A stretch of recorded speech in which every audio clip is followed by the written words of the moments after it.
Hello, everybody. My name is Lewis Lee, and this is Plan and Traffic.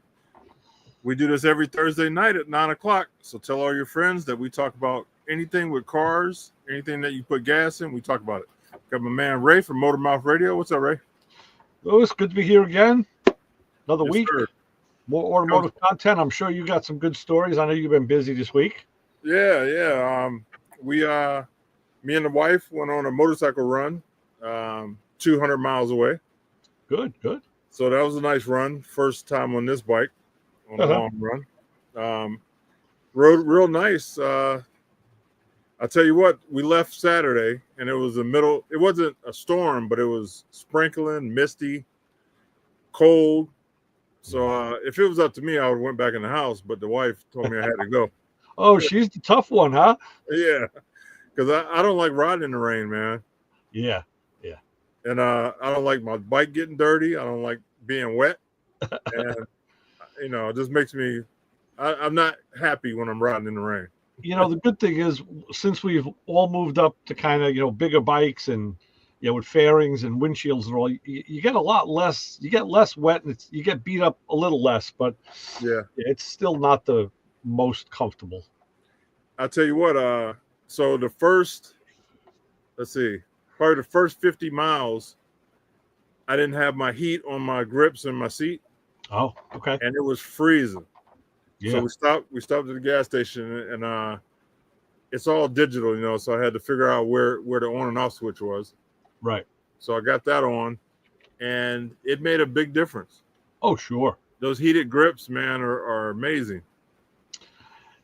That's why I was doing a lot of riding years ago in the winter months.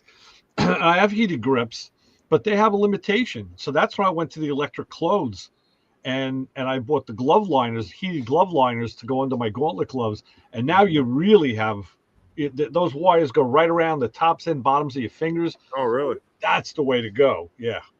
I'll look into that because phenomenal. It got so hot that I had to turn the grips down and the seat. It was almost too hot. Yeah. But it has adjustments where I can turn it down. So, nice. My wife, we're pretty comfortable. Yeah. Now my old bike, Peaches, I kind of like riding that bike a little better. The new bike is nice. It's newer, you know what I mean? But the handling part, the old bike handles a lot better. Wow. Okay. Yeah. And it deflects the wind around me better. Well, I can see that. And the other thing is, like cars and with bikes, you got to tune that bike in. So you may have to do some suspension tuning, like, different fork springs. Maybe a lot of times the different fork fluid weight makes a big difference. Yeah. Tire pressure makes a big difference. You can play around with all that stuff. Yeah. And it has adjustments on it too. So I got to play around with that. Yeah. What do you now? So how do you describe it not being good? What was the characteristics?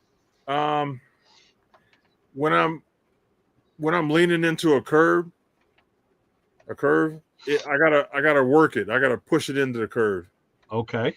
Like Peaches, I could just lean a little bit and it just flows, and I could trust it. You know what I mean? Like, yeah, I've gotten it real low, and it's easier to maneuver. You know what I mean? The things I'd recommend would be check the steering head bearings for tension. And, usually the way you do that is you get that front wheel off the ground, forks hanging. And when you move those bars, you should be able to hit the neutral position and then bring it off of neutral, and then it should move. But it shouldn't just flop from neutral. It should have a detent, but not a hard detent, because that means that can be flat spotted bearings. Mm-hmm. And that can affect it. And also swing arm bearings or bushings, whatever's in there, they make a big difference in in handling as well. All that suspension, anything, and tires, the tire type, even just the type of tire you have on there could make a big difference if you had another rubber. Yeah. I found my bike ran best with Michelin's, and Metzger's, and they were expensive, but that's what I put on there every single time, and it just, I just went with what worked, and I was never disappointed. Yeah, I just put a new Dunlop on the front. Okay. and I have Dunlop on the back, but it's still a good tire, so that's why I didn't change that one. The front one was bad. Now, unless they've changed, and they may have, Dunlops used to be a harder compound. Harley used it a lot, and because they went for like higher mileage. The Metzlers, even back in the '90s, they went to a dual compound where the center strip of the tire was harder for for longer life when you're just going straight, but the outside edges were softer. So you had the handling and the cornering with the softer compound, but you had the harder inside to get you some Mhm. more miles. I mean, I was still getting about like 4,000 miles out of a pair of tires. That was it, 3 or 4,000 done. Yeah, yeah. Because I used to corner the crap out of them. Did you? I really pushed them. Yeah. Yeah. So I mean, it's nice to have cruise. I set the cruise and Yeah. Yeah. all amenities. I had it's nice. But that's it. All bikes are not created equally, and that's why my good friend Tony, who got me into the BMW, said, a man cannot have but two bikes alone. His theory was you got to have five. Now, five might be a couple too many, but even two is like, if you can have a sport bike and a touring bike, you may want like a sport touring bike. So you may want something. So three, I think, is at least probably the minimum Yeah. to be real happy, and Okay. four is probably the sweet spot, I think, for me. I think. Yeah, I agree with that. Yeah. I can't talk my wife into letting me get a sports bike, so that's out of the question. Yeah. Well, that's how you know you got the sickness. If you agree with four, yeah, you definitely you're still a vintage like the rest of us. That's good. I was looking at a couple BMWs too, man. They're nice bikes. Yes, they are. One of my buddies has the full dresser type. Really nice, man. Right. It looks like you could drive that to California and don't even blink. Once I got my Beamer, I went from like a 250 mile limit to like 4 immediately. The bike just made it so much easier to cruise. It was just effortless. So, Nice. yeah, a lot to be said for that. Nice. So we went 200 miles, went to, I can't think of the name of the town now. Lima, Ohio. Okay. So it's about a 3-hour drive, and right. it was pretty comfortable. It wasn't too bad. If the weather was better on the way back, the weather was really nice. So it was really nice on the way back. But it wasn't a bad ride. I mean, we were pretty comfortable. Yeah, that's good. Good. Yeah. That you got to go throughout. It's like with a car and like with the bus. You got to go through that learning curve. You have to see what needs to be changed. What do you like? What do you hate? What has to be done? What's the wish list for the future? And it has. I was going to say riding 2-up is a whole nother animal too, instead of just riding solo. Right. Because now there's more weight, and the bike is made to take it, but it does change the whole feel of that bike. Yeah, so I could change the suspension, when I'm riding somebody, and I gotta dig into it a little more. Yeah. Well, that's the easiest thing to feel, because if the suspension's too soft with 2-up, I mean, obviously it's like having a car with shocks that are weak. You're gonna feel it right away. So that's the easiest part to tune. The cornering and braking aspects, that's a little different. That's where you get, like I said, get into fork fluid, or if you have air forks, the air pressure. And then I always like to use these performance springs. It's a dual, what the hell is the term? It's a double wound spring, where basically it's like 3/4 or more of the spring is a constant rate, and then that last quarter is stiffer.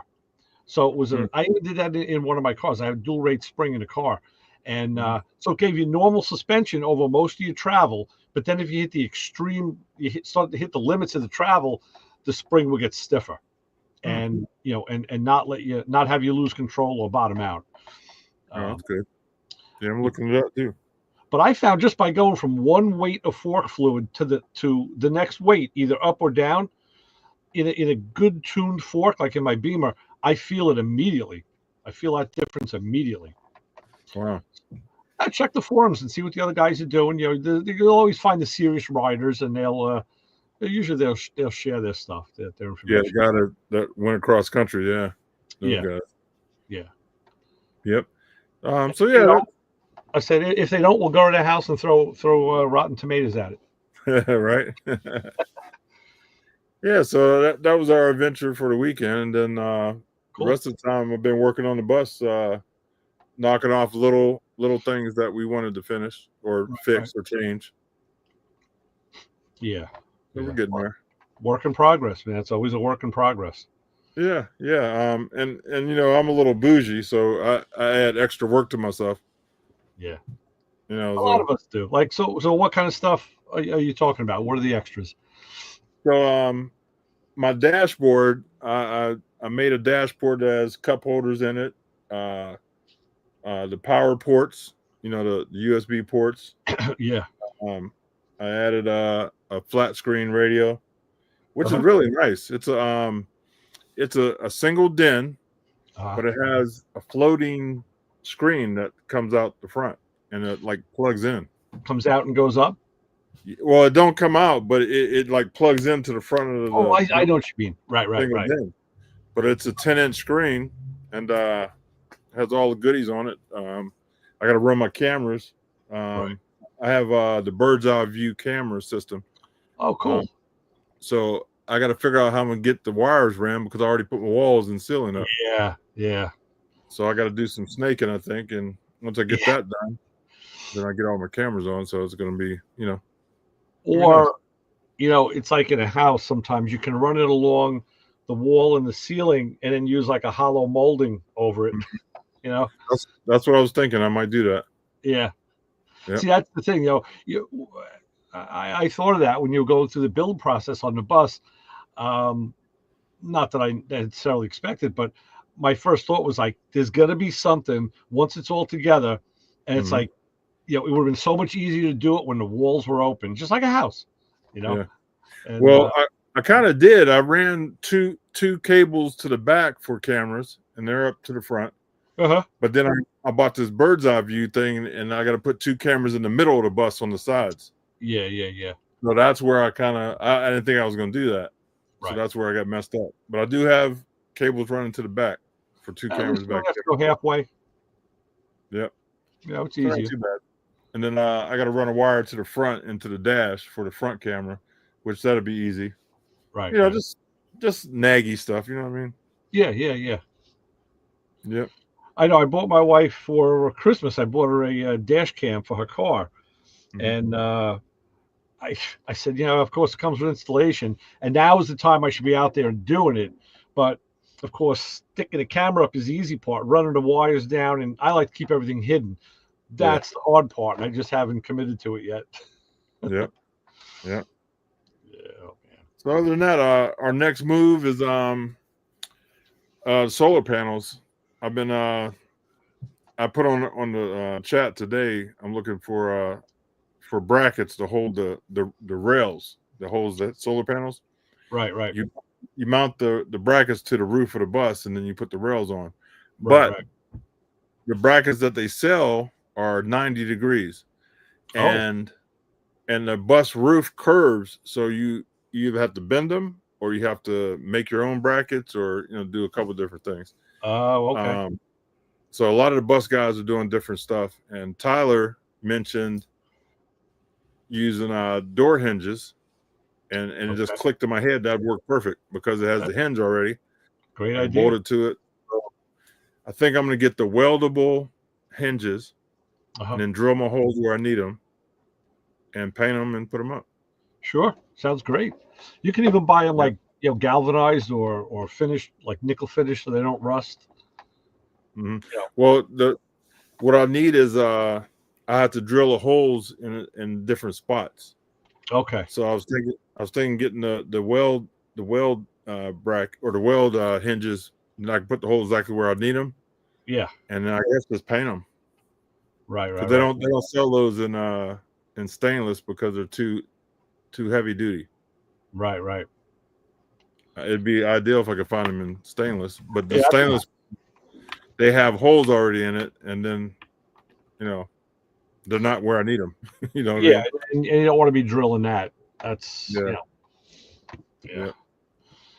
So just put a good coat of paint on them, I guess, and Right. hope for the best. That's good. Yeah. Cool. So other than that, that's it. That's our game plan. So, what was the attraction down in the town that you rode to? Was there something specific you wanted to see? Yeah, there was a benefit for a young lady. She needs a kidney transplant. Oh, wow. My brother-in-law he's in a Christian motorcycle club. Right. So we rode down to meet his club down there, and it was nice. I mean, it was nice people. They were really friendly people, and we just hung out for a little bit. We donated and went for the ride. It was like an hour ride for the Right. benefit, Okay. and we stayed in the hotel and came back home. Right. Good. How's the gas usage on that bike? 45 miles to the gallon. With two up, that's great.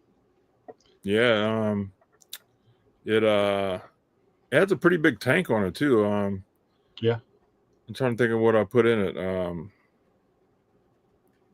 I want to say 10 gallons, 8 gallons, 10 Wow, gallons. that is big. Yeah, it held a lot. I mean, My bike, when I ride it, I was about 45, 46 miles to the gallon solo, but I don't think there's a day I ride that bike that it doesn't do 100 miles an hour. Yeah, So it's not like I'm riding at 55. Yeah, I was doing 75 with the cruise on it. It rode really nice. Yeah. Yeah, I was real happy with it. To me, the big bikes, like the big cars, like the big guns, they're smoother, they're nicer, they're just more reliable, more easy to work with, easy to use, and Yep. that's good. That's good. Yep. So let's get the fellas in and see what they're thinking. All righty. Who we got? We got Brian. What's up, Brian? Hey guys, what's up? Hey, Brian. Day in the big city. Yeah. Yeah, big city is right. Pop Squirrel. What's up, Paul? How you tonight? How is everyone tonight? Oh man, blessed. Fantastic. I'm gonna take off that background because it's confusing me. There we go. What's up? I sent Tony a link. We'll see if he'll come on with us tonight. Yeah, that'd be cool. I'm gonna have him in the studio on Sunday. It looks like the car shows are a rain out this weekend, so I'm gonna bring him in and let him check out the studio. Oh, nice. Yeah, when we head to New York, we'll stop in too. Sure. Probably When you coming down to Texas, Lewis? Maybe I'm thinking around maybe late September, early October, because we're going to be heading to SEMA, and I think we're going to head down Texas to 10 and cut across. Okay. I would like to go to Signature Solar and do a tour there, so that's what I think we're going to do on the way to SEMA. Okay, come Signature Solar. Come to my house, go to Signature Solar, come to my house, and then we'll roll out from there to SEMA. Sounds good. You going to drive over? Drive over where? To SEMA? Yeah. Yeah, I think I'm kind of maybe involved a little this year. Oh, yeah? I've been all over the United States the last several weeks. I even saw where Brian lived. Yeah, I seen you posted that. Yep. He was a stalker across the street. He was at the end of the driveway. I was out cutting the back 40. Yeah. So if I'd been a real stalker, I would have gone around back and seen you. Peeked over the fence. That's about it. I didn't have time. It was a complete turn and burn that turned into 2 weeks. That's what happens when you're traveling. Between going to the jag shop and going to Carlisle, I was there I was gone from the home for a solid 2 weeks. Mm-hmm. How was Carlisle?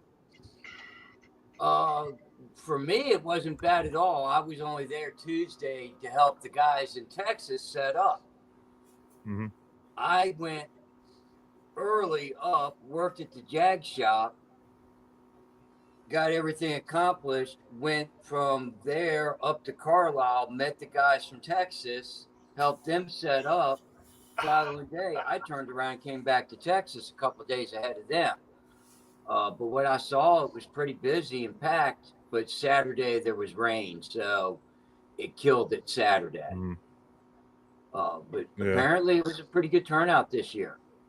Yeah, I wanted to go. I always have Yes, it it marked, was. and I always forget. And this week at Carlisle is a Porsche event, and unfortunately, I'm not going to be able to make it. But it's always on the calendar, and I never make it. Just really, just got to do it one day, I guess, and upset everybody. I was completely blown away by the attendance there was at Mikey and Mel's that Saturday morning. That was insane. Yep, There I was there. over 500 cars there in under 2 hours. In 3.5 hours from beginning to end, it was over. Yeah, we counted 480, and that wasn't the perimeter. That was just inside. That wasn't counting around the perimeters and whatever was doubled up. That was just the spaces. Me Were and my you there? daughters. Huh? Were you there? Yeah, Oh, hell, I didn't see you. I was there. My Honda I'm was everywhere. right in the middle of Don't it all. don't worry. I'm everywhere. When you look over your shoulder and see that dark figure in the shadows, you know you were video doing something that you shouldn't have been. Because I That's got right. a lot of info on a lot of people.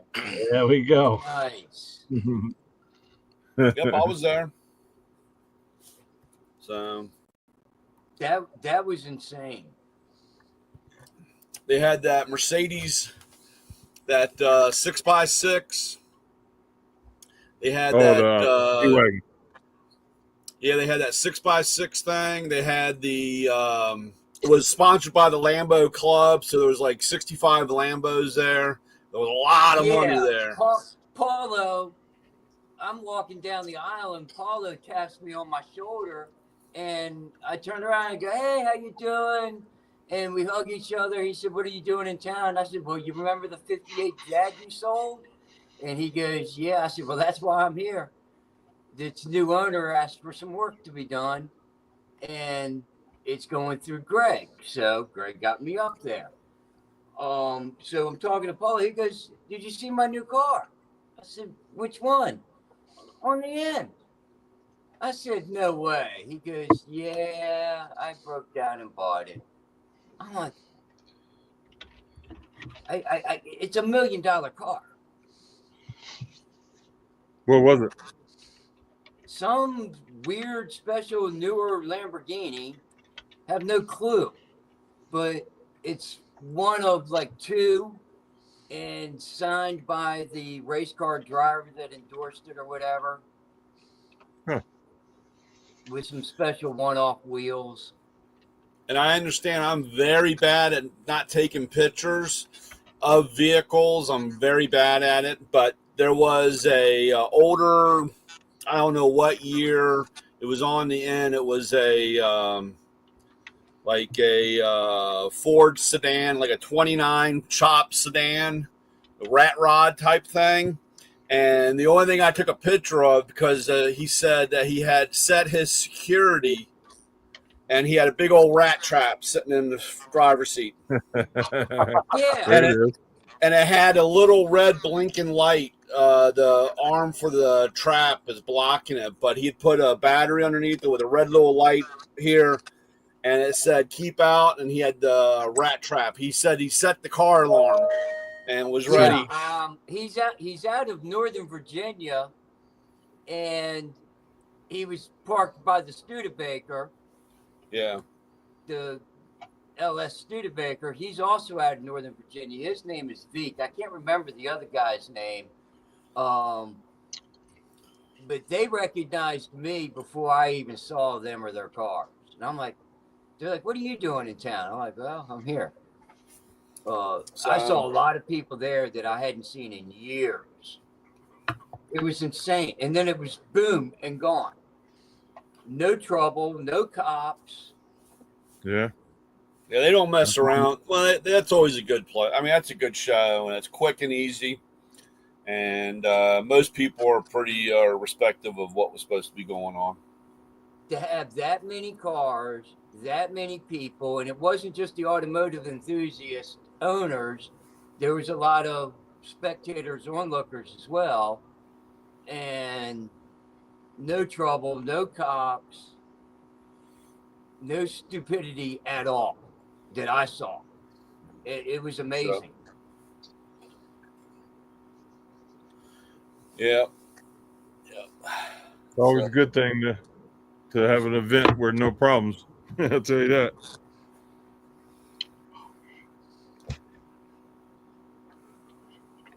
Yeah. So was that a car show or Yeah, it's a car show. I don't know if you can quite call it a car show. It's a pop-up meet at a designated time and location once a month. They do it Well, they do it every 6 weeks or something. It comes out because they do the first show, the spring, fall, and then they do a summer, and then they do fall fall, then like a end of the season. So it's like it comes out. I think about every six weeks or something. They have it spread out. Okay, so that's one of the things that makes it attractive, kind of like Shrewsbury, because it's not like Burtonsville where it's every week. Even though I'm dumbfounded that Burtonsville stays pretty consistent and pretty busy every week, but a lot of times when you have it every week, a lot of guys die out from it because it's always there or it's a last resort thing. There's nothing, you're not drawn to it. Yeah. But it stays fairly busy, though.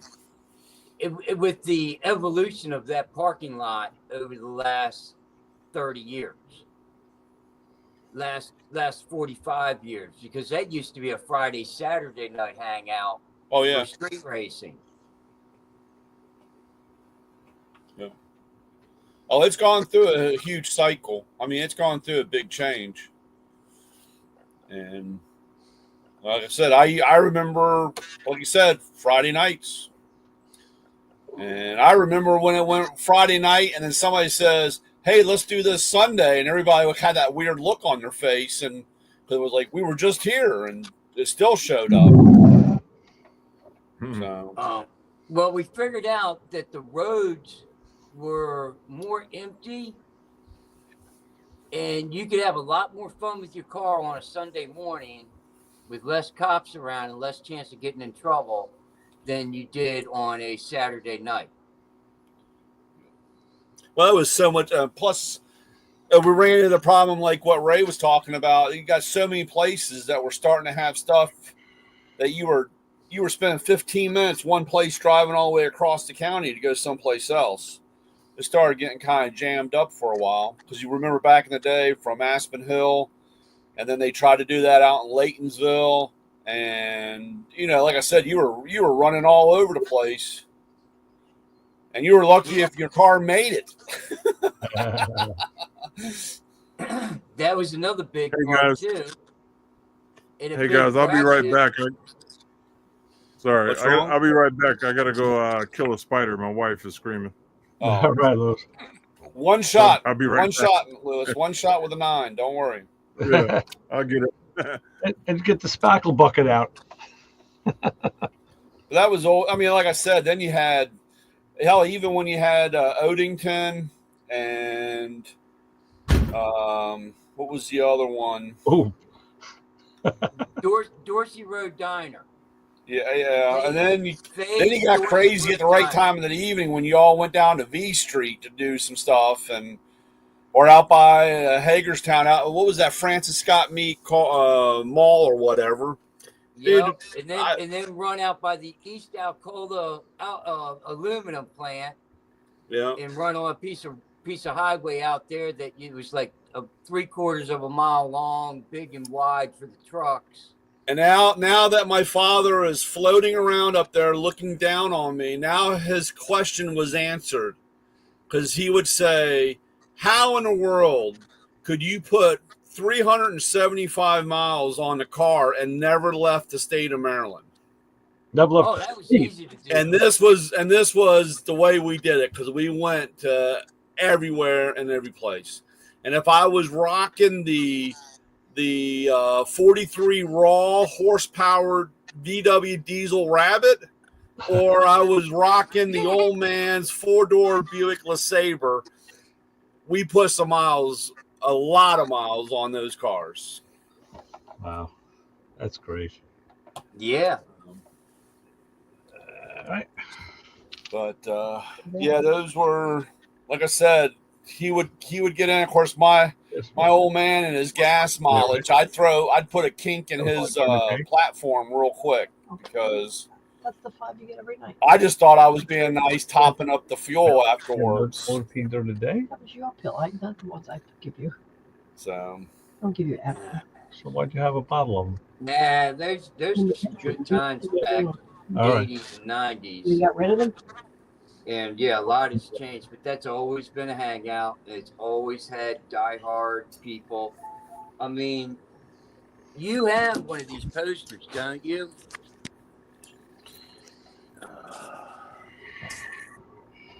nah, the Holy Grail one, no. The Church of the Holy Donut. Yeah, no, I don't have. Paul, I tell you, I wish. It fell behind there. I'll get it out. I wish. I mean, I look back and all the stuff that I never took pictures of, or did, or got across. I really wish. I mean, like I said, there was so much stuff, and I'm a hoarder. You'd think I'd have everything, but I guess a lot of it was so that they couldn't pin me on a date and time. Had to run and hide. Okay. Here he is.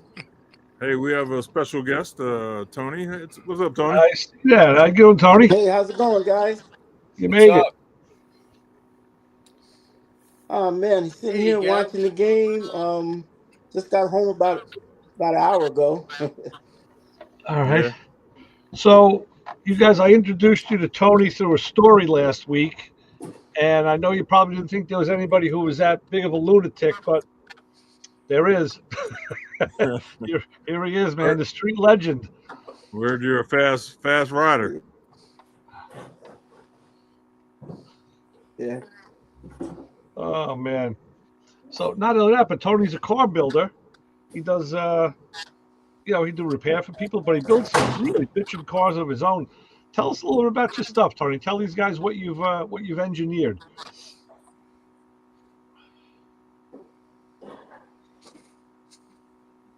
Maybe you have a connection problem tonight. Yeah, can you hear it, Tony? Yeah, those a lot of accolades. I was tough to beat. Yeah. So what was the bike that you were riding that you were tough to beat on? He has bad connection. Yeah, I think he's using his phone tonight, so that's always an issue. That's why we finally went with cable here, because Yeah, our wireless connections suck. yeah. There's nothing quite like a hardwired connection. No. That's what she said. Exactly. Yeah. Yeah. Exactly. Emphasis on the wired. Yeah. Okay, I don't know if it's on my end or not. Okay, yeah, we can hear you good now. You look good now, Tony. All right, good stuff. So yeah, I have a collection. I started actually. It was kind of part of the motorcycles. So I was out there on the highway doing my thing, all over the streets, drag racing. And lo and behold, I was going like 30 miles an hour about a few blocks from my house, and a livery cab broadsided me. Oh, Mm. A lot of broken bones. I actually almost checked out. I woke up in the ambulance to them bringing me back, and that got me back into the car. So with that, I built from scratch a 57 Corvette. got a 434, 5-speed, 9-inch rear, all of that kind of stuff. And then a couple of years later, well, quite a few years later, back in 2019, I bought a 66 Chevelle convertible. I put a big block in that, 700R, AC, 12 bolt, all that kind of stuff. And I'm about 98% finished. I have a 57 Chevy pickup as well with a 6.2 LS turbocharged, 6-speed automatic, 12 bolt. Again, everything's kind of set up like in a pro street form because I gave up the bikes as far as speed, but I do like to put my foot down every once in a while under four wheels, you know? Absolutely. Yeah. And then I actually stumbled on, so I'm a retired correction officer. I retired back in 2016. And long story short, I ended up getting this shop. It was like a playpen out in West Babylon.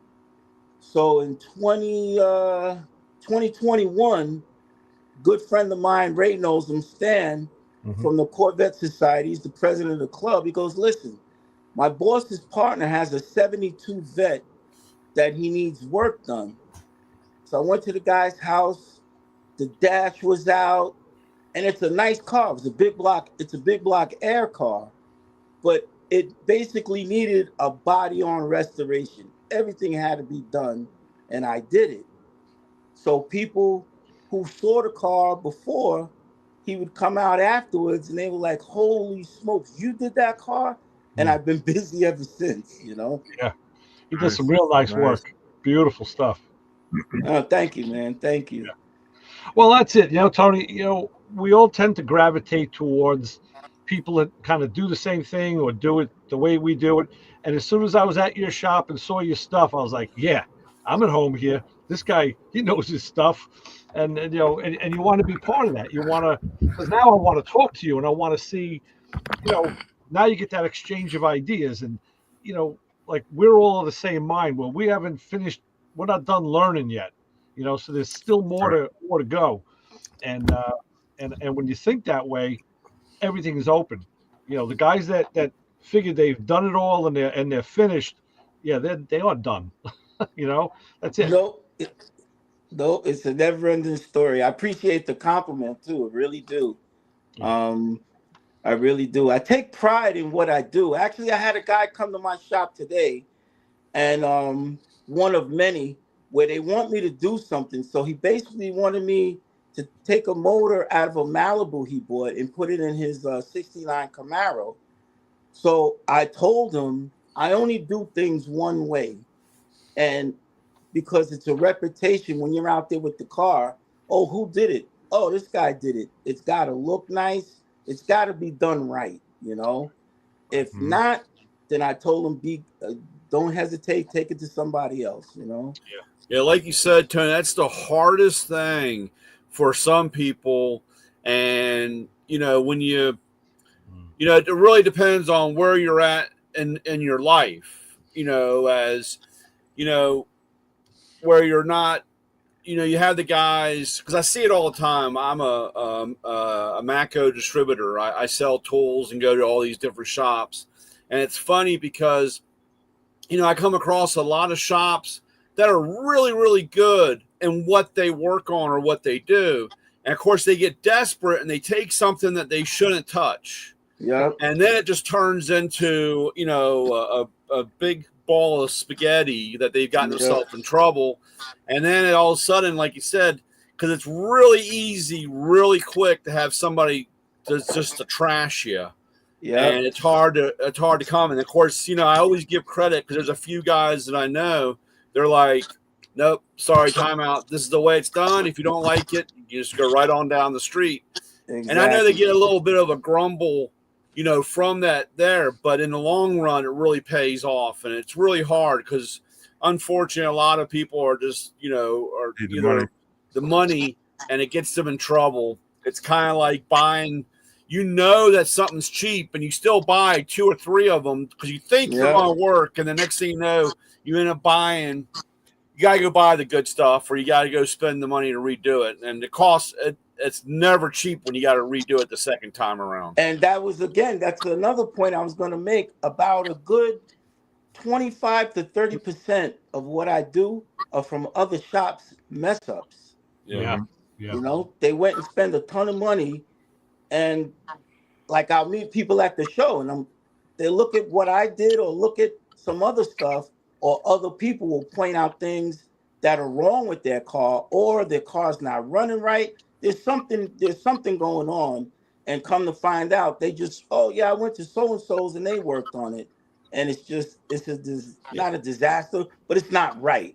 So now they got to spend that money all over That again. used to drive me absolutely insane when I was at the Porsche dealership and with Porsche, and you get the car and it comes in it comes to me, and it's like, well, I took it to this place and they've done all this and spent all that, but now you got to help me out.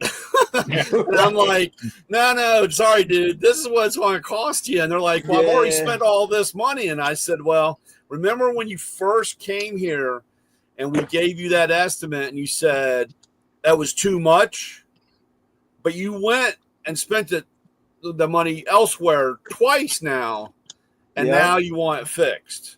And and I said, look, dude, this, that doesn't work that way. And like I said, it's hard to stick by that, and that's great that you can, because in the long run, that's why you're still around, and that's why you still have work. Because guys that play around that should not be playing around like that, they end up losing so much, and they just don't have any recognition. Yep. And I don't call myself an expert, but I like what I do, I like what I do. I've been messing with cars since I was like 13, 14 years old. So I love it, Yeah. Nice. Now, give us a little insight on your motorcycle days. What kind of bikes were you riding? So I started off riding, okay, you guys are all about the same age. I was 14 years old when I started riding a Kawasaki triple two-stroke. Yeah. I don't know if you're familiar with those bikes. Yeah. So Okay. I cut my teeth. What year was that? Which what? The bike? What calendar year did you first ride that Kawasaki? 1975. Yeah. And it was a 73. Yeah. So I was 14 years old, almost 15, and I weighed nothing, and the bike was just a handful. And I was pretty good at drag racing and road racing. And so I did that in California. I used to live in Bay Area in Marin County in California. And in 1980, I don't know if you guys are familiar with Cosman Racing. Oh, he did a lot of chassis and a lot of stuff. Sandy, I was friends with Sandy, and Sandy took my bike and he did a bunch of things to it. The biggest thing he did was those bikes were known for what we call wobbling. Everybody thought it was coming from the front, as I did. We put steering dampeners, everything. When I got my bike back from Sandy, it had no steering damper, but what it had was what he called a loop on the swing arm. He basically braced the swing arm. And he put a later model year. My bike was a 73. The 74, 75 had like an inch, I think it was an inch or so longer swing arm. So he did that, and that made all the difference in the world, as far as, because you used to get the wobbles, for me anyway, when you got it wide open and then you start braking and heavy braking into a corner, the bike would start flexing.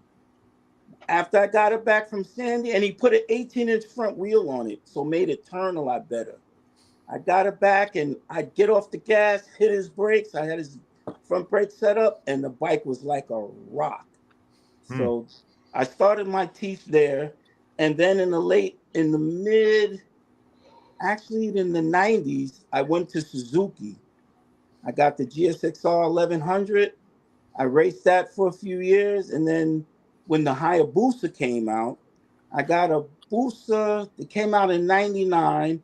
I used to ride for a guy, Joe Franco. I don't know if you guys are familiar with Franco. I would like ride his bikes and stuff like that. And then I got my own, and I had two of them. I had one was a street bike with a turbo, and then I got that from a customer at Powerhouse. Powerhouse Motorcycles in West Babylon built the bike for this guy. He literally rode it from Powerhouse to his house one other time, and it was just way too much for him, and I bought it. So that was my street bike. And then Frank, from the owner of Powerhouse, got wind of me with the drag racing and stuff like that. And him and another guy named Vinny 10 built me a bike. That booster made 600 horsepower on the dyno. But when we when we raced it and go to the track, I turn it down to about 450 or something like that. And so were you running in that 60-inch Suzuki Hayabusa class? So that was what we were planning to do. So we built that bike in 2006. We dialed it in 2007. I was flying back then. Back then I was trying to go 200 in the quarter. So the bike would go like 770s, 194, 192. And in 2008, when the season was coming, that's when I got into my accident, May 6th, 2008. So we never really got a chance to campaign the bike because it took me a few years to recover. Yeah. And I was at ATCO at an event with the bike in 2012. And that was my first time on it. And coming out of the gate wasn't a bad thing. But those things in third gears, when I call it start making the bacon, and I couldn't really hang on to it. You know, my upper body still wasn't. You just needed to, when you were hitting around the 197 mark, you just needed to squeeze a little bit more out of you before you got on the bike, so you weighed a little less. That was your problem. Yeah. Take your wallet out of your pocket, right? Yeah, you just had to squeeze a little harder and drain everything out. You just got to lose a little bit more fluids. You just got to lose a little more weight to get that. That was your problem, man. I tell you what. So back then, like now, they have so much controlling, and the clutches come such a far away, where all of that stuff was kind of new with the slider clutches, the tunes, and all that. Like now, everything's computer driven. You can. Yeah. These things are like riding a Cadillac now. Yeah. Back then, you really had to ride and tune the bike, so it was in the tune, you know. Yeah. I have a few of my customers, the kids, and they said, "Oh, you worked on Porsches, man. You had all those, GT2s and GT." I said, "Man, I was before all that, dude. I had when we were driving, we had to drive those cars." We didn't have a computer saying, "Oh, you're going into this turn or braking." Exactly. You had to drive that car, and that's why we joke about these guys that will turn the management control off and they crash these cars. They just. My brother-in-law had one of those newer GTOs. The Australian brand car. And it was a beast, but it was all computer controlled. And he wanted to race me when I had my Fox body. And I said, "You turn off everything and I'll race you." Yeah. And he's like, no. Because I knew that he wasn't going to get any traction, the way those cars were. And like you said, back then you had to hold on and go for the ride and know how to drive it instead of relying on a computer. Either breaking or juicing it more or whatever. So it really takes it really takes a lot out when you these guys don't understand what old school was. and Exactly. that's something that they'll never experience. In that, Yep. it's a Yep. shame. Yep. They'll get more respect. They'll respect what 600 horsepower versus what 1,000 horsepower is, because it's two different animals when you're trying to control it. Absolutely. Speaking of old Absolutely. school, I'm getting tired, so I'm going to go up to the house and get to sleep, guys. All right, Paul. All right. Have a good All right, night, Paul. man. Sorry, Take care. old man can't hang after talking. I know you old guys. All right, Man, Paul. you Have guys a are good week. breaking up a little. All right, y'all take care. All right, Paul. Have a good weekend. You do Good night, the same. buddy. So, back in the day, I had a Gixxer. I bought it from a guy that built race. I don't know if you ever heard of him, Jeff Capes Performance, out of Ohio. Oh no. He built What race bike, and he built snowmobiles too. But he ended up getting in a real bad snowmobile accident, and he Wow. passed away. But Oh, man. he would build a bike and race it one year, then he would sell it. So in our area, we got a lot of dope cats, and they would buy these bikes, man, and they was just beating everybody up. So one day he calls me, he goes, "Hey, I got a bike for you. I built it. He got a deal on another bike, so he's like, I'm gonna sell it if you want to come through." Because I kept telling him, man, I want one of them dope bikes, because them dope cats out here had endless money, right? Yeah. So he calls me out there, right? So I get this bike, and it's a 1,000. Or no, it was 1,100. It had turbo, nitrous, and air shifter. Nice. So, Nice. Whoa. so my buddies, they take me out on the bike, right? So they're like, "All right, we're gonna go back on the freeway. Let's see what it could do." So I hit it. Man, this bike was so fast, dude. I only had it a month. It was too fast.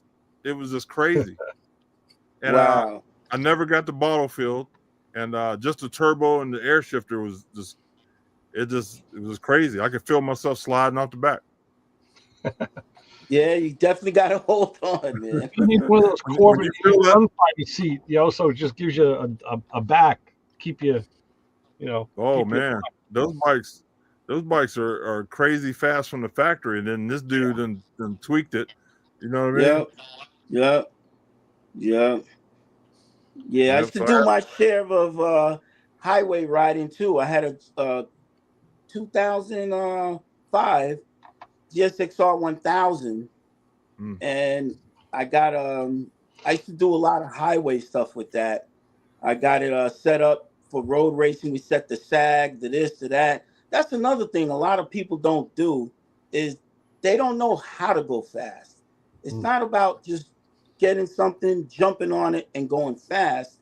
Your setup is everything, Yeah. So I had the bike set up, and then my friend Joe Franco again, with the help of Orient Express, we did just a little tweaking to the motor, and that thing was that bike was fast, man. And I used to do a lot of highway racing with that as well.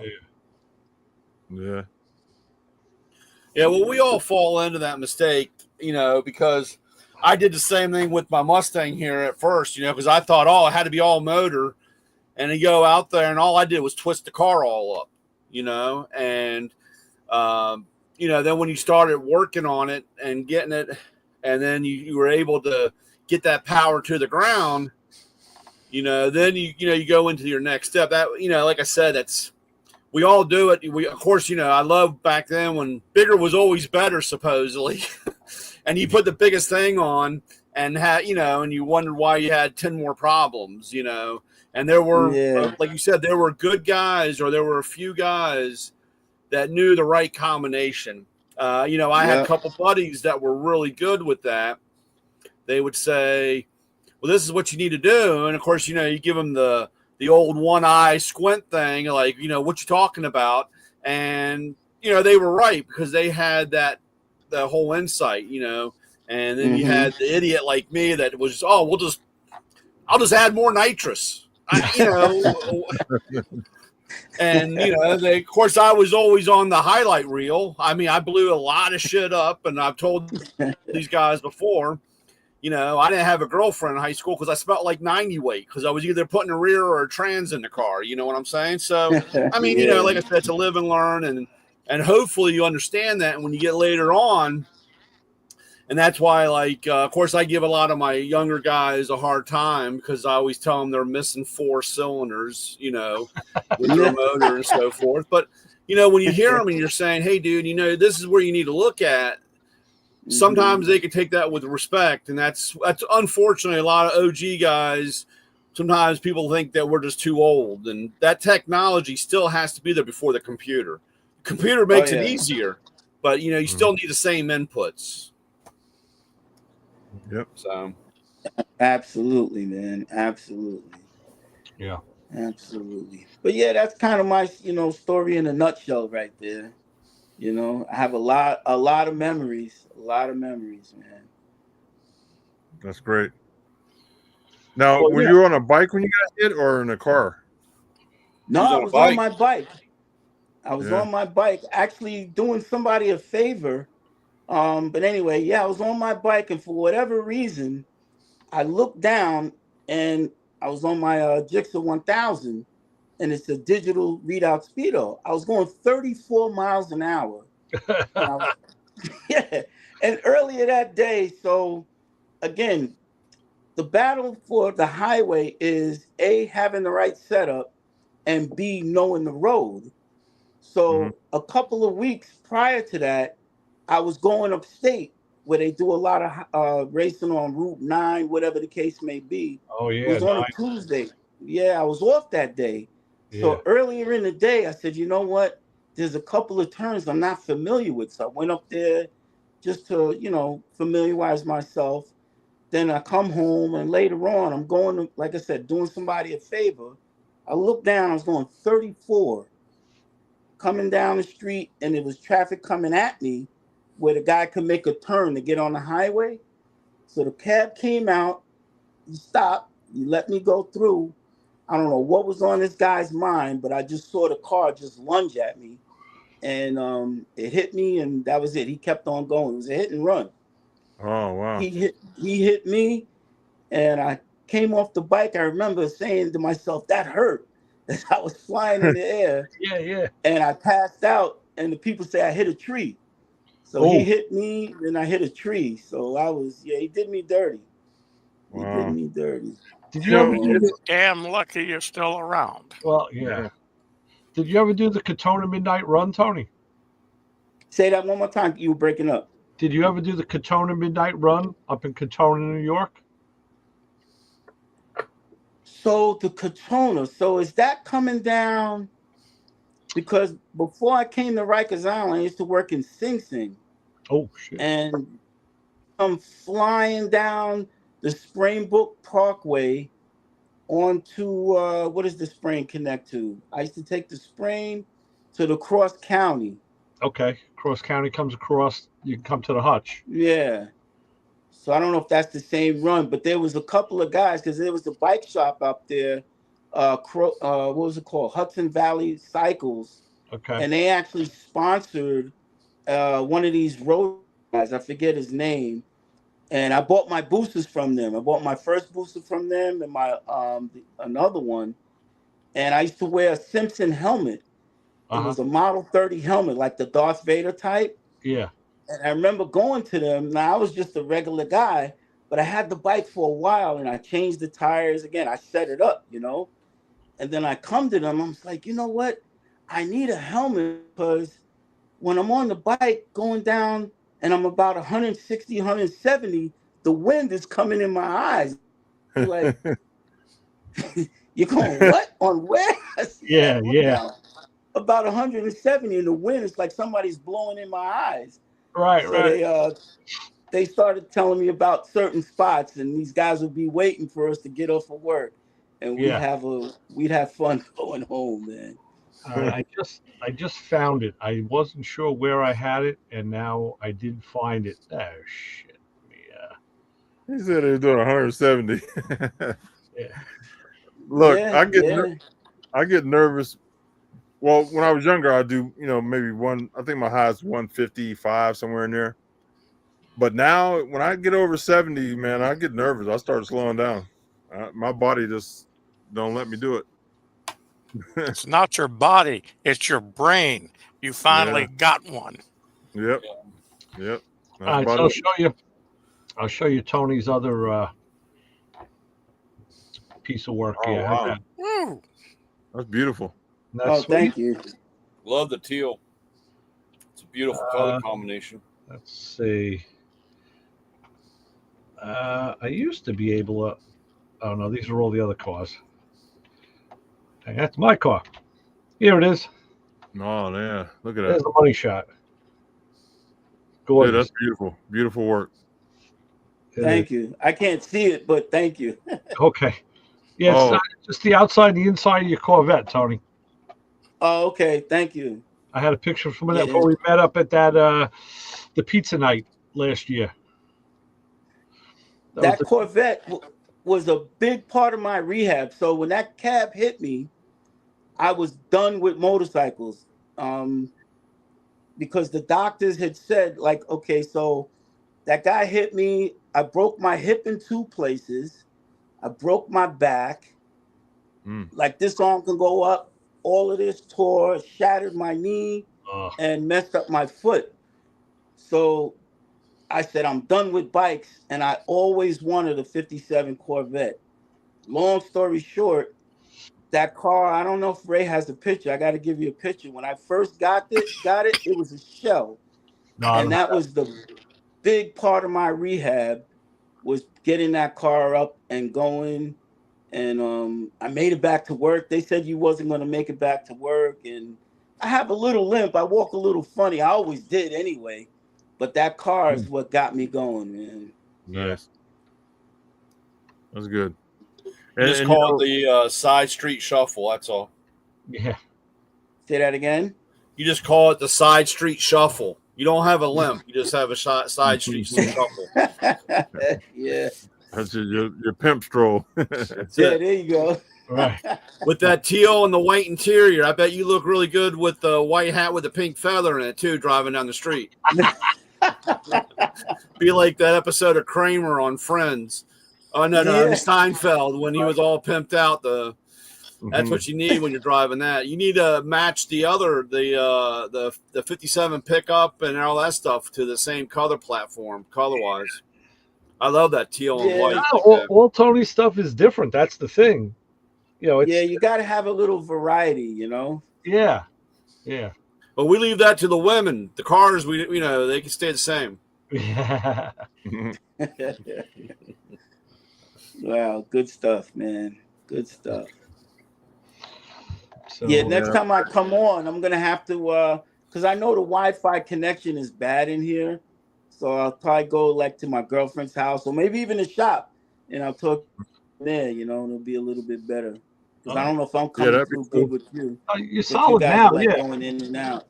In the beginning, you were in and out, but you've been solid now. That's good. Okay.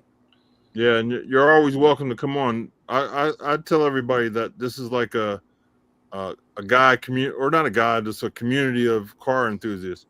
So we have guests come on, we talk about everything. So you're always welcome to come on just to hang out with us. If you have something special you want to promote. Yeah, I watched the show last week. Ray sent me the link last week, and you guys had the guy from Orient on there. Yeah, it's Christian. And yeah, I definitely like again, I'm a motorhead, man. So this stuff, I love it, I love it, man. Well, that's why I figured let me drop your name in there and I'll drop your story. Because again, we're all doing the same thing. So you kind of know who's going to fit, It's really pretty easy.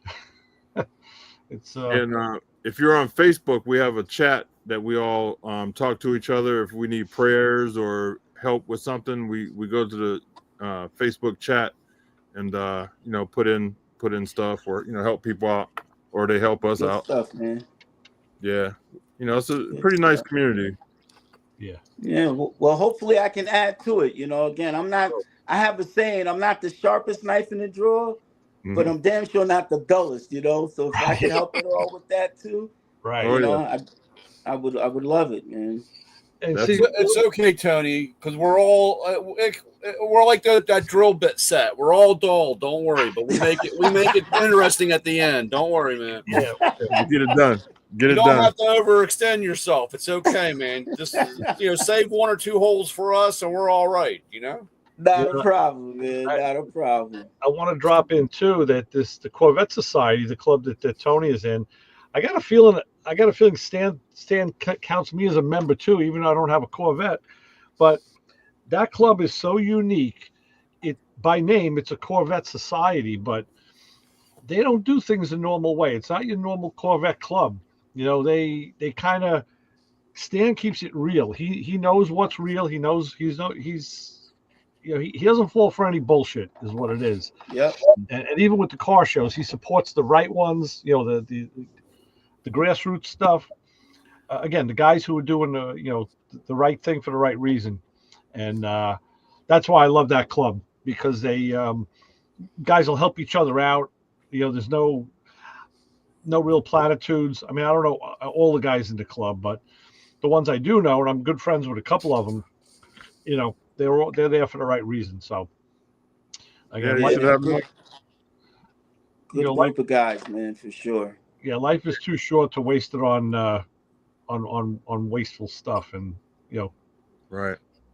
So yeah, invite them on. We'll have a special Corvette night.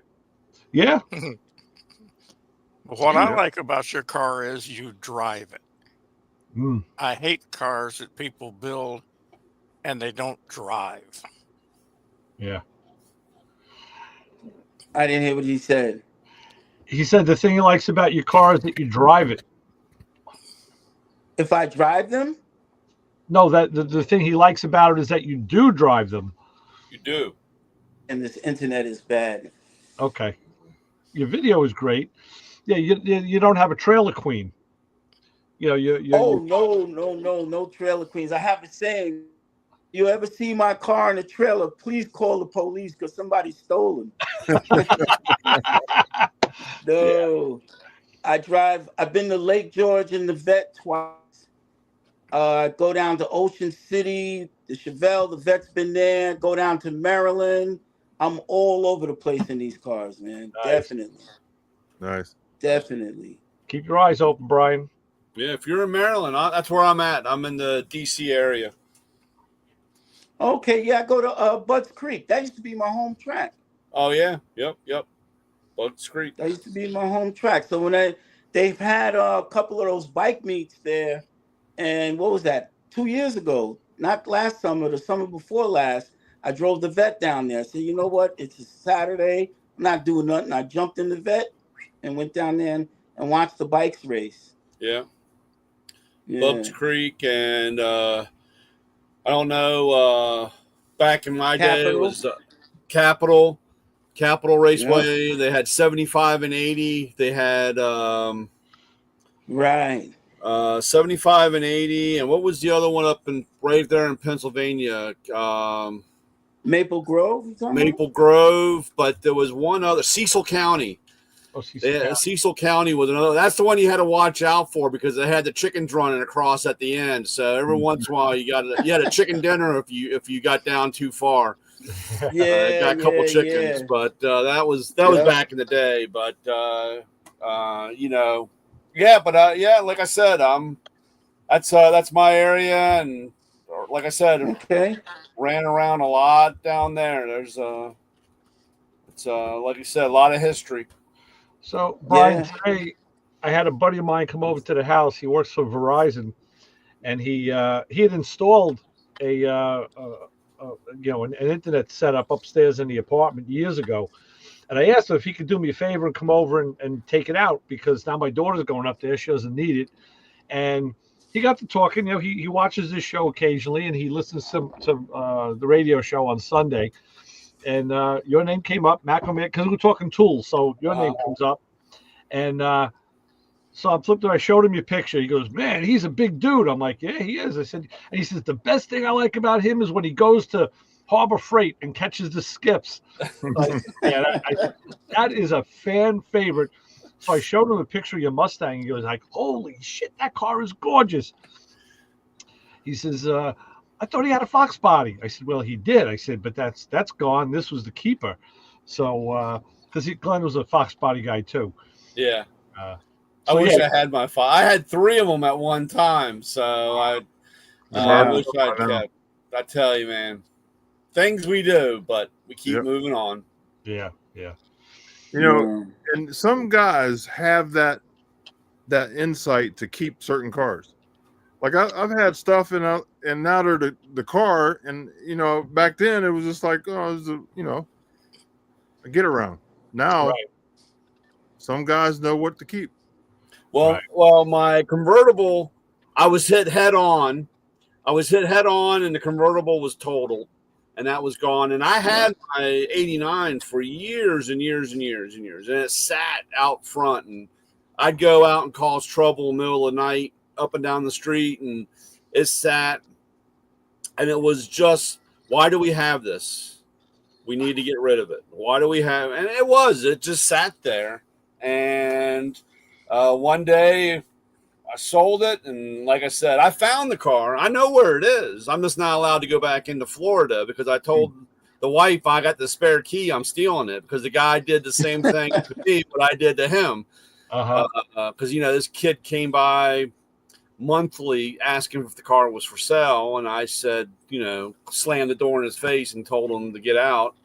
And of course, the one day I said, yeah, and he scrounged up every nickel, dime, crumbled up dollar he had and came back, and that was it. So, wow. I got to make a confession, and anybody who knows me is going to think I'm off my meds or something. Because I told Glenn today, Glenn's got a Camaro that he's had for forever. He got it as a 6-cylinder car and then put an 8 in it, changed the tranny, changed the rear, painted it. It's gorgeous. And it's, you know, work in progress. He's going to put fuel injection in it this year. And I said to him, you know, Glenn, I said, I if you know me, you're going to think it's not me saying it. Because we're talking about future builds. I said, yeah, I got another one in me. I said, I actually think that I might want to build a first-gen Mustang. And you know what I think about those? Right, there it is, right there. I said, man, am I rubbing off on you? I mean, or like a 69 or 70 Mach 1, like Mike's car. I like those. You know what it is? I'm reading in a Cars magazine right now from 1969, a whole article about the SCCA, the Trans Am series. Yep. Bud Moore and all those guys. And I'm looking at the cars, you know, with the wheel flares, the wheel arch flares, the drop stance. You know, the Hypo 302s. I didn't realize those heads were so intricate and so cool. Yeah, the Boss 302 heads. Yep. Yeah. So I'm reading all of this and I'm saying, oh man, that's how I want to build it. I want to build like a USAC car, something like it'd be like a Trans Am replica, you know, because I think they look so cool. Yeah, the stance is awesome in those cars. Yeah, and especially when you put the wheel arch bubbles on them. You know, not the big ones, just the little ones. Yeah. And or the 6970. I've always liked that body style. I think that's one of the best fitting bumpers on any car I've ever seen. And you know how I feel about Mustangs, but yeah, I know. Like, you must have bumped your head before coming on TV. I know. but that's I like the look. But that's how I showed him your car. I said, but it's got to be a fastback. It would have to be a fastback. Yeah. The great thing about that is they make all the parts. Oh, I know. There's nothing you can't find. Like back in the day, you had to go to the junkyard and dig. Right. Yeah. You know, and of course, I'm looking at different engines. The 302. You know, I really never knew too much about those Hypo motors, but I'm reading about them now, and I'm like, wow, they really did some cool stuff. I just figured you just do a 347, you know, but yeah.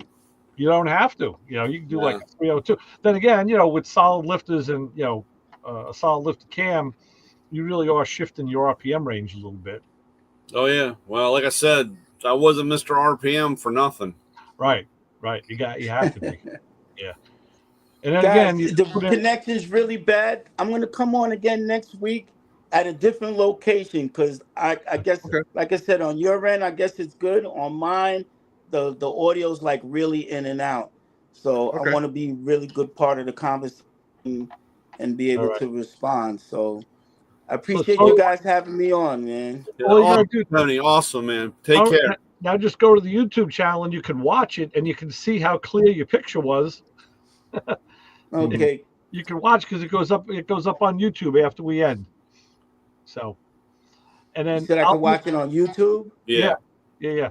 And I'll be in touch with you about Sunday when I find out exactly what's going on. Okay. I think I heard what you said. I could watch it on YouTube. Yes. Yeah. And you Okay. got great pictures. Too bad the audio's too bad. We had to get closed caption. We need that little dude fingering to you. Well, it's the audio and the video on my end, you guys. But I know it's in here. It's like in my house, it's a really bad Wi-Fi. So, like I said, I'll go to a different location next week, and it'll be a lot better. Okay. Okay, cool. It'll be awesome, Tony. Awesome. Okay, so thanks again, guys. And All right, Ray, thank you have a very good night. much, buddy. Got it. Okay. Okay. We'll see you then. Okay. All right. Yeah, that's a shame. You know, internet connections being what they are. Yeah. You know, it is what it is. But Yeah. Well, like it's absolutely like I said. I supposedly, we walked on the moon, but we can't have a conversation. You know what I'm saying? I know. I just, Right. it's just crazy with the. Of course, I guess it's a lot better than the old. Remember the dial-up that we used to have? So that was. I remember those days. Yeah. So the thing is, I don't know if you guys picked up on it just from a little bit, but Tony's one of those guys, you got to like him, man. When you're with him, he is such a nice guy. And he usually looks, like I said, he's dressed in a lot of black, and he looks kind of intimidating. He's got that, he can set his, I guess from being a corrections officer, he's got the look, you know. Yeah. And then you find, it's like you, Brian, people looking like, oh my God, who's that big dude? Stay away from him. Nah, that pussy cat, he ain't gonna bite you. Don't worry, he ain't gonna bite you. And just take your chocolate bar. But Tony's one of those guys who's just, I just latched onto him immediately and said, man, I just like this guy. It's just, and then I found out we had a lot in common. It just made it that much nicer, just that much nicer. So I'm glad I could share him with you. I like when he was saying he needed a helmet. He's doing 170. Right. Right. To him, that was normal. Right. That was like a slow ride in the park. Wow. Now, you doing that parkway racing is nasty because, the roads, I mean, anywhere, we're not in California. We're not in the South. Anything can happen on any of these roads. Yeah. So I guarantee you don't want to be in California because the roads in California are shit. Yeah. Okay. Right. I'm just thinking concrete highways are always so nice. Yeah, but not here. They the traffic's so heavy that it busts them up. Okay. The truck traffic. That's what happens with ours.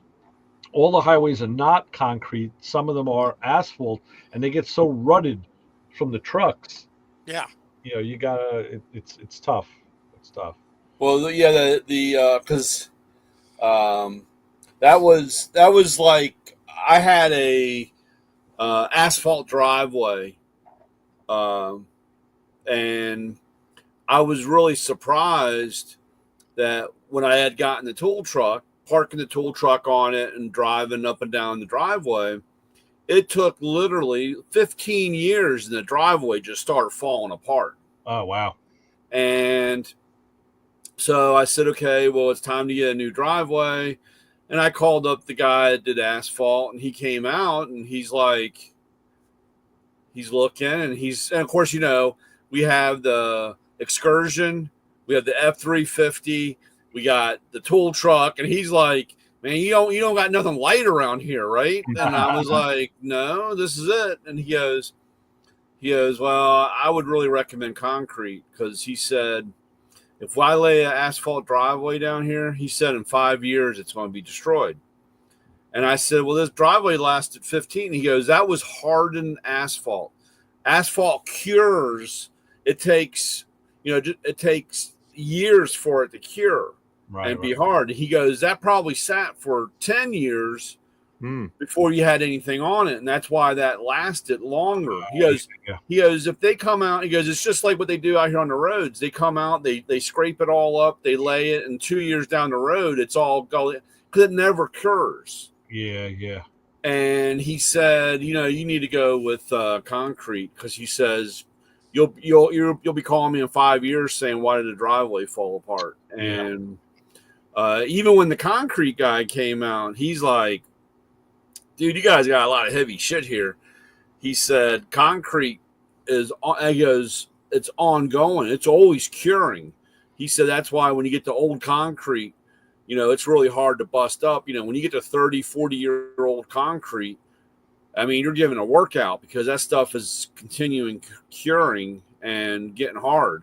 And because he said, you're going to need at least 6 inches or more where you park that truck, because standard or residential is like 4. And he said it'll take you won't have enough time for it to cure, and by putting that weight on it and so forth. And luckily, I mean, I had it done, and here it is. It's held up and everything, but it's one of those things that it's the thing that if you don't have the right person to explain it, you're going to be upset, because you're going to go one way and not have the curing time.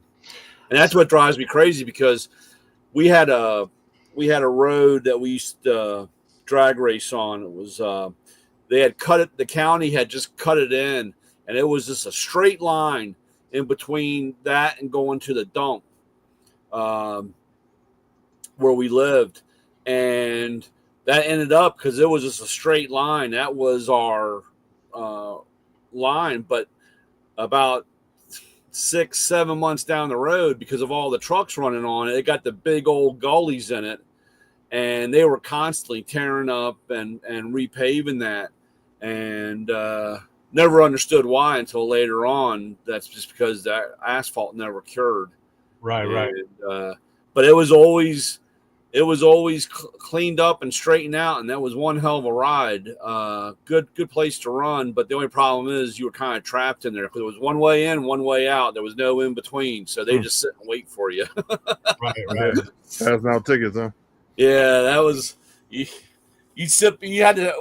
played Fox, and you played the Fox. You'd sit out there and wait till the one patrol car came rolling down, and you hope he passed you when you were sitting off to the side in the middle of darkness, so that you can creep out, because he'd go by you and you'd run the other way. But you had to be pretty quick. Fox and the Hound. Yep. Now, when I first got out here in California about 25 years ago, I was bitching about these roads too, about how rough they were and that. And then they were rebuilding one. They tore it out. Almost 4 feet of concrete. Wow.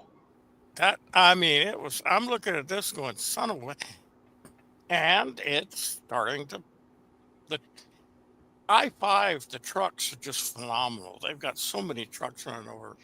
Yeah. And I was reading a thing. A guy was telling about what it is the trucks are following too close to each other because they're drafting for fuel mileage.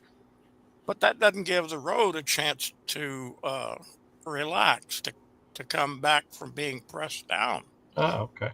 And they said that's what's causing it, is the roads constantly being pushed down, and it's not giving a chance.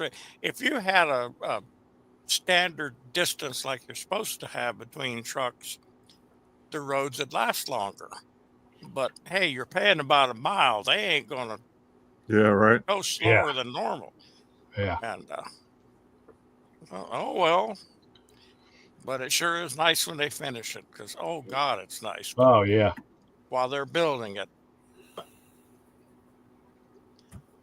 Yeah. It's just like there's a I'm going to top up on my coffee. I'll be right back. There's a section of highway between Little Rock and Memphis. And they'd been working on that for years. Because we used to go to Mississippi all the time, and we'd go through there, and one side of the freeway would be closed down, and then the other side, and they were rebuilding it. And they got it all nice and built, and it was a wonderful ride till it started falling apart again. And they say freeway concrete highways are only good for 20 years. Mm-hmm. Around here, 5. Yeah, well, then you add in snow and ice, those heaves. That's Oh Salt. yeah, now that's rough on the road. Yeah, Of course, being Americans, we've got to get to work. We got to do whatever we're going to do. So they put a hell of a lot of salt on the road. Yeah. And salt is the worst thing in the world for roads. Now And- out here, what they've been doing is they've been using brine the night before. They'll go out there and brine the road to pre-treat it, and it does help. It really does help. I don't know if it's any better on the cars or not. Probably not, but it's a good it's a good way to melt the ice, before it even gets a chance to freeze. Well, in my book, salt is salt. Yeah. Brine solution, you're cow piss, and Brian, it's all rough on the roads Yeah. and the bridges. Yeah, and then it runs off, and it gets into the water system, and it's into the the greenways, the lawns, the trees, everything ingests it. Yeah, bad news. Hey, Papa Squirrel, do you guys have a calendar of all the different shows that you guys go to?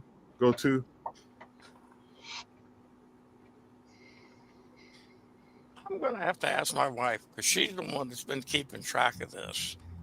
See, I'm trying to.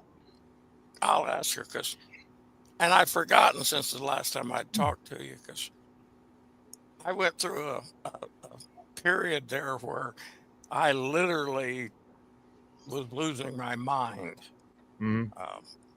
Couldn't remember anything. People would tell me something and I'd forget it immediately. What it was the drugs I was on. Yeah.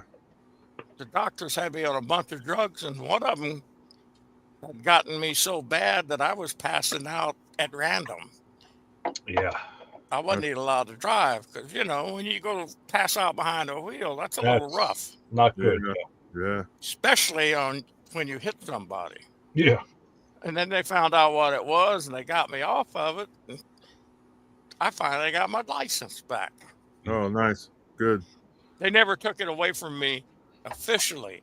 My wife and daughter took it away from me. Right. Because, Louis, Well, I'm getting live, and then I'll tell you a drug interaction story. Okay. Let me shut it down. Hold on one second. Yeah. And Tony can watch it. All right, everybody in the chat. We appreciate everybody coming on, and please tell everybody that we do this every Thursday night, 9:00 Eastern time. And keep an eye out on our YouTube channel and our website, Plan and Traffic. And for any upcoming events that we might be doing or any special guests, we have all types of guests come on. So please keep an eye out for that. And thank everybody and have a safe week.